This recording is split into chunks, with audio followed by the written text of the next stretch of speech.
Okay guys, I'm back here for a short video. This is a riddle video I'd like you to discuss below. Remember, the rule is no fortune cookie answers, so you can't say, well, that's just the way it is.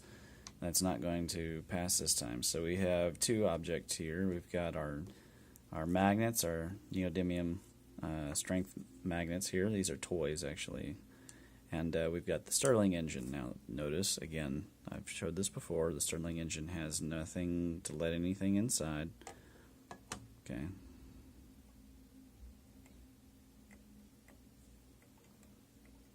Okay.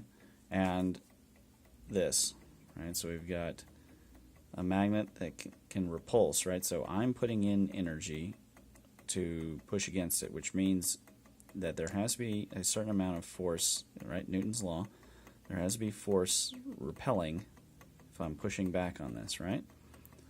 So if I held that there for a long, long time, it would still be repulsing. I would be drained of my energy, which means that there is plenty of energy in this plasma electromagnetic force in our unified ether field force. If you read my Magnetic Universe paper, which of course is addressing people that say that everything is just magnetism.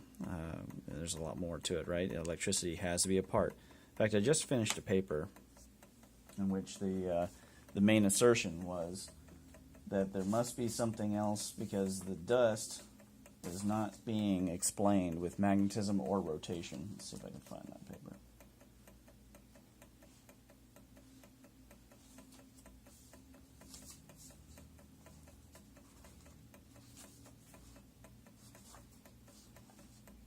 Right, yeah, so it's this paper here. And it says in it very plainly that there has to be something other than. Let's see if I can find the conclusion.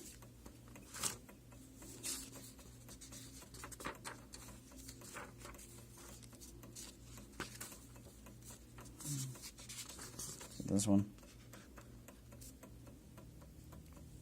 Oh no, this is the different one. Hot grain dynamics. I bet this was the one.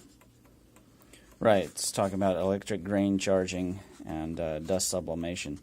There's some other yet unnoticed or overlooked ubiquitous mechanism. And then they go on to mention electric charge several times. But for some reason they can't find themselves to mention the electric force. So when we talk about these things, it's obvious that there is plenty of energy everywhere, right? There's energy all over the place. And yet, in my paper, I mentioned one of the laws of energy. I'm not going to quote it right now. It'll take me a second to open it up. Is that energy is abundant and yet difficult to harvest. So the question is, why is that?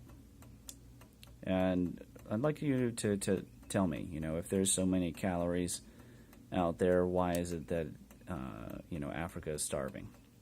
And why is it that two butterflies will fight over one flower when there's a million flowers? What is the function, in your estimation, as to the apparent scarcity? You can blame the rich people, I guess, if you want, but it doesn't change the fact that money is easy to go out of your pocket, but hard to get it in there. And yet there's plenty of money. Trillions and trillions of it. They just literally are just making the stuff up all the time. So leave some comments below. Tell me your thoughts.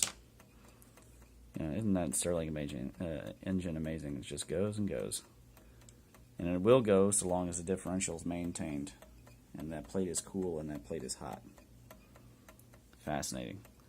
Alright guys, give me a like, share, and subscribe. And let me know what you think. Bye.